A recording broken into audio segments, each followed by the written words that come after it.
people, when they start out in property, they think they want the resources. They think they want and need the money. We need 1 million in the bank, 2 million in the bank, whatever it is. And then I would be fine. I would be away. I would be a fully fledged property investor making loads of money. I'd set this world on fire.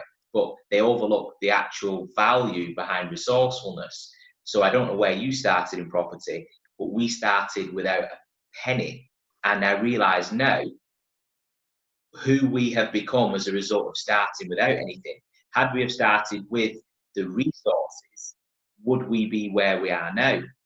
You know, and a lot of people that overlook that, for me, at least, the actual real value is in the resourcefulness as a result of what I am now able to do. And I guess I'm sure you have developed in terms of resourcefulness too. Yeah, you just end up in a totally different place. I think it's a totally different question. You know, it's not like Monopoly where they just say, here's £1 million, spend it until you can stop working or whatever. You know, that's a whole different question. And it's meant to be. So if you did have that money, you know, it's been eroded with inflation from the moment it's in your bank. And therefore you need to deploy it as quickly as possible. And maybe the return you get on it doesn't need to be the same, but you know, me and you knew with our first deal, for example, we need to squeeze every little bit out of this to set us up for the next thing, you know, and that's where you end up. And then you start realizing as you tick through the next deal and the next deal, you know, it's like, okay, I could compromise this. I could spend a bit more on photos this time instead of doing them myself because it creates this bigger value, you know, at the end. Where did you start out in property then? So me and my friend bought a house as a resi. We both moved into it, gutted the whole thing and refurbed it, and then got a reval that was quite a bit higher, like full cash out reval. But that was because it was a residential mortgage. So we were only in for 10%. So it was a lot easier to get all the cash out. So we started off like doing that. And almost as like a practice, because it's like we knew we were going to live there and we knew it was a very sort of low, it was a lowish value house. I think we bought it 68 grand.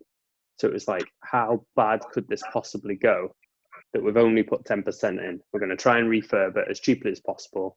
And, you know, but then, you know, create a pretty solid product and then just, you know, refinance, get as much back as we can.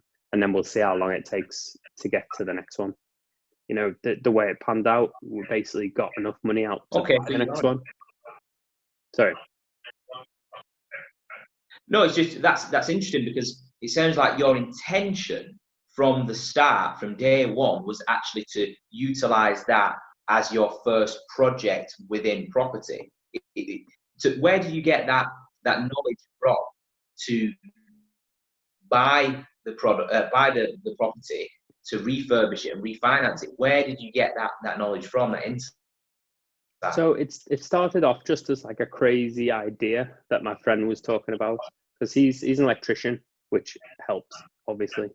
But he was very much sort of through the recession. It was kind of like if they needed someone to put in a kitchen, he'd do it. If he needed someone to put in a bathroom, he'd do it. So he felt enough skills to do like the basic classic refurb on a house, you know, nothing structural, but he was looking at a refurb on a house thinking, apart from the plasterer, like I think I can do most of this, like he can tile as well. So he's sat there just with not a lot of money, but saying, I think this is a goer for me. This would be a good idea. And me and him ended up sort of meeting for tea one time. We were chatting it through and I was like, well, I've got a bit of money, but no real sort of skills. And we just basically decided that between the two of us, I think as well, because he was self-employed, he wouldn't have qualified for a mortgage at the time, or like a very, not for the value that we needed. So it's like between the two of us, we had enough to do it.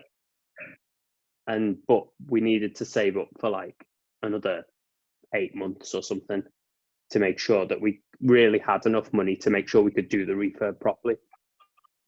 So basically we sat there going, this is a plan. We'll look to do it as soon as, I think it's like we had to tick over to an April, submit tax returns, and then once those numbers were in, we would qualify for the mortgage and we'd be away.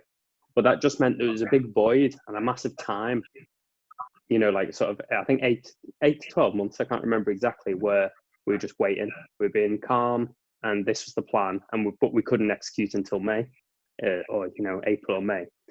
But in that time, I was like, all right, if we're going to do this, I'm going to learn everything there is to know about property. Because at the time, I didn't feel like I was bringing a lot to the table.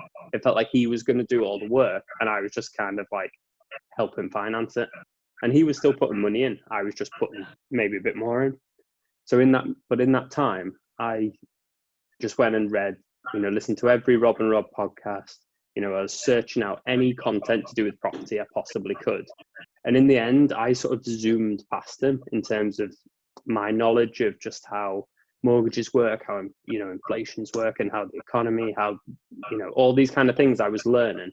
And then it got to the point where, you know, we were very much on an even keel when we came around to do that project, because, you know, I was strong on sort of the admin side and knowing, you know, all the research and all that kind of shenanigans. And then yeah, it's like the first one went really well. The second one went really well. And then I was like, wow, this is working.